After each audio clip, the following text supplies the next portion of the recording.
Assalamualaikum warahmatullahi wabarakatuh. Nama saya Muhammad Irgi Fahrezi dari program studi Teknik Elektro 1823. Saya di sini ingin mempresentasikan tugas desain thinking saya, yaitu yang berjudul modernisasi transportasi dengan menggunakan aplikasi ojek online. Oke, langsung saja yang pertama, yaitu daftar isi, yaitu isinya tentang pendahuluan. Yang pertama, pendahuluan itu membahas tentang latar belakang dari aplikasi ojek online tersebut.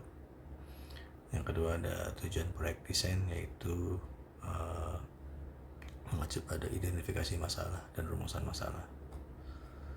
Yang ketiga ada empathy map dan pesona map.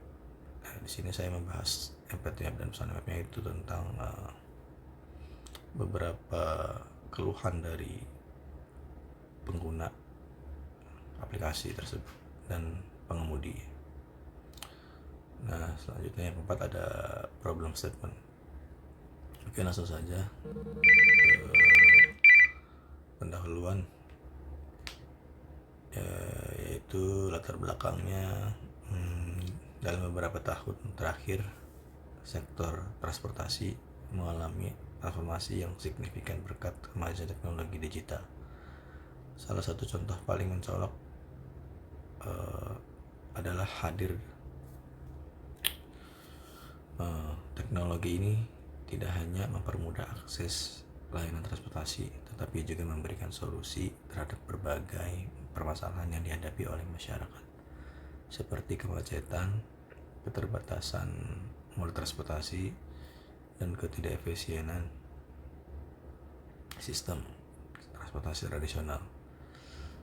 Aplikasi ojek online yang menghubungkan pengemudi dan penumpang secara langsung melalui platform digital telah menjadi salah satu inovasi terbesar di sektor transportasi, dengan fitur-fitur seperti pemesanan melalui smartphone, pelacakan lokasi secara persesi, serta sistem pembayaran non tunai.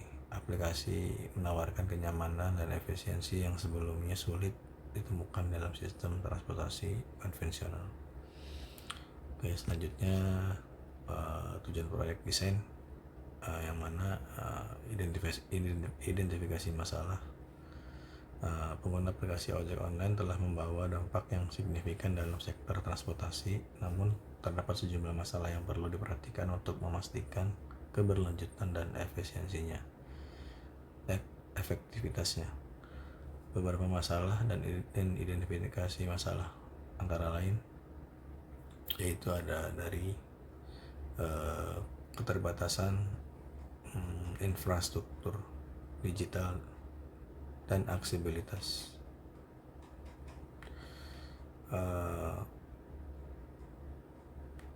yang mana tidak semua pengguna memiliki akses yang mudah ke teknologi atau perangkat yang diperlukan untuk mengakses aplikasi ojek online. Hal ini menyebabkan kesenjangan dalam memanfaatkan layanan tersebut, terutama di daerah yang kurang berkembang atau terpencil. Yang kedua ada keamanan dan kesejahteraan pengemudi, yaitu keamanan pengemudi dan penumpang menjadi masalah penting, terutama terkait dengan risiko kecelakaan dan perlindungan terhadap pengemudi yang bekerja dengan sistem pengupahan per sesi. Selain itu, ketidakjelasan dalam jaminan kesehatan dan keselamatan bagi pengemudi dan penumpang. Yang ketiga ada regulasi yang tidak jelas. Pemerintah di banyak negara masih mengembangkan kebijakan dan regulasi terkait aplikasi ojek online tersebut. Ketidaksesuaian antara regulasi lokal dan kebutuhan industri sering menyebabkan ketidakpastian hukum bagi pengemudi dan perusahaan penyedia layanan. Nah, yang keempat ada persaingan yang tidak seimbang, yaitu persaingan antara aplikasi ojek online dengan layanan transportasi tradisional dan antara platform ojek online yang berbeda seringkali tidak adil. Hal ini menyebabkan ketidakseimbangan dalam harga, kualitas, layanan, dan keuntungan bagi pengemudi.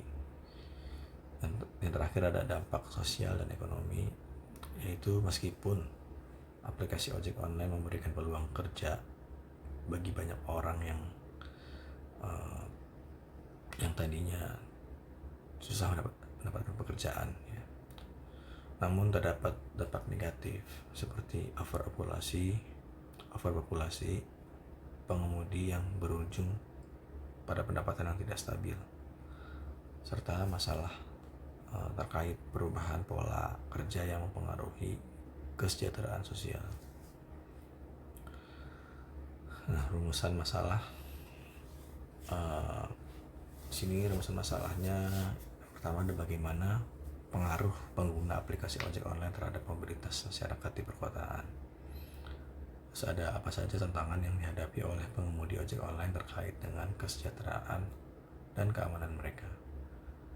Yang ketiga ada sejauh mana persaingan antara aplikasi ojek online dengan layanan transportasi tradisional mempengaruhi kualitas layanan dan kesejahteraan pengemudi.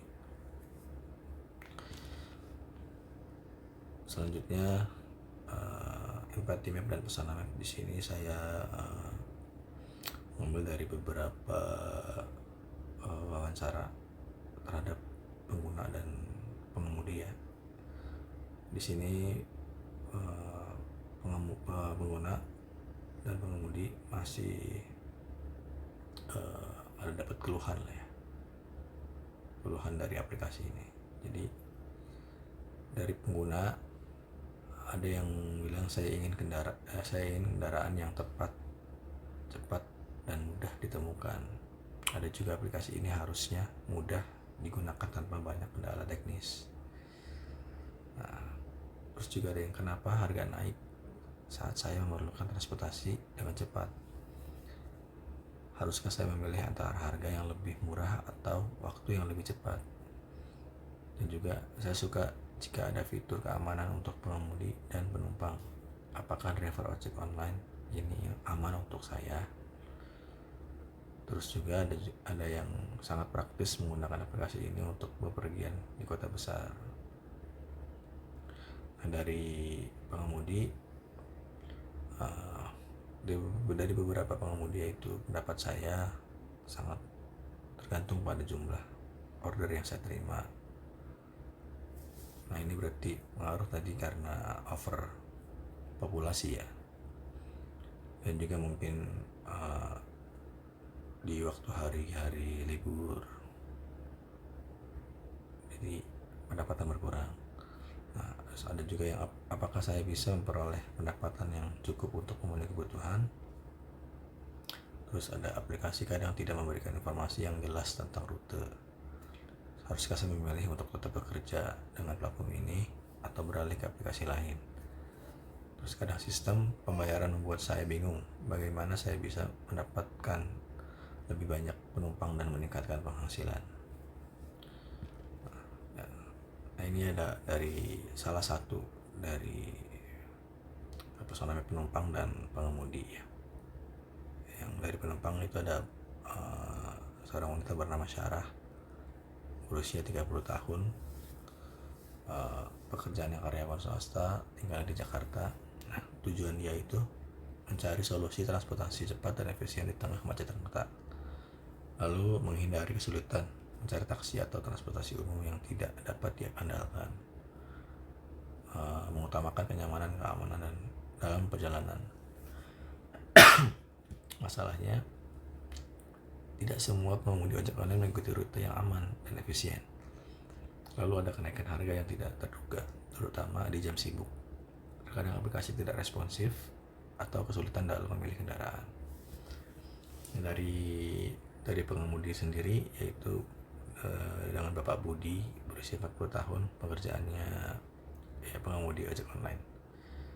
Dia tinggal di Jakarta. Tujuan dia yaitu memperoleh penghasilan yang stabil dan cukup untuk keluarga. Terus meningkatkan jumlah penumpang yang diangkut agar mendapat bonus dan insentif. Terus mencari cara untuk bekerja dengan lebih efisien dan memaksimalkan waktu kerja. Nah, masalahnya pendapatan tidak selalu stabil karena bergantung pada jumlah orderan. Terus ada ketidakpastian terkait sistem pembayaran dan potongan yang diterima. Lalu terkadang aplikasi memberikan informasi yang tidak lengkap atau kesalahan dalam sistem rute atau map. Nah, dengan ini menurut saya dengan memahami problem statement dan kebutuhan pengguna ini dapat dikembangkan solusi yang lebih tepat untuk meningkatkan pengalaman pengguna baik dari sisi penumpang maupun pengemudi dalam menggunakan aplikasi ojek online. Selanjutnya ada problem statement. Nah, meskipun aplikasi ojek online dari penumpang ya, meskipun aplikasi ojek online telah memberikan kemudahan dalam akses transportasi, banyak penumpang yang masih merasa cemas dengan masalah harga yang tidak stabil, kurangnya pilihan kendaraan, serta ketidakpastian terkait rute yang digunakan oleh pengemudi. Selain itu, pengalaman pengguna sering terganggu oleh aplikasi yang tidak responsif, terutama saat dibutuhkan di jam sibuk. Oleh karena itu, ada kebutuhan mendesak untuk meningkatkan transparansi harga, efisiensi rute, serta pengalaman pengguna yang lebih nyaman dan aman. Untuk dari pengemudi, para pengemudi ojek online menghadapi tantangan dalam memperoleh penghasilan yang stabil dan memadai karena ketergantungan pada jumlah pesanan dan fluktuasi tarif. Selain itu, mereka seringkali merasa cemas dengan masalah navigasi yang tidak jelas, keamanan pribadi dalam perjalanan, dan ketidakpastian sistem pembayaran yang terkadang membingungkan. Untuk itu, ada kebutuhan untuk memberikan sistem yang lebih transparan dan adil dalam pembagian pendapatan serta fitur yang lebih jelas dalam navigasi dan pelindungan terhadap pengemudi. Oke, dengan itu menurut saya dengan memahami problem statement dan kebutuhan pengguna ini dapat dikembangkan solusi yang lebih tepat untuk meningkatkan pengalaman pengguna baik dari sisi penumpang maupun pengemudi dalam menggunakan aplikasi ojek online. Oke. Itu saja dari saya. Terima kasih atas kesempatannya. Assalamualaikum warahmatullahi wabarakatuh.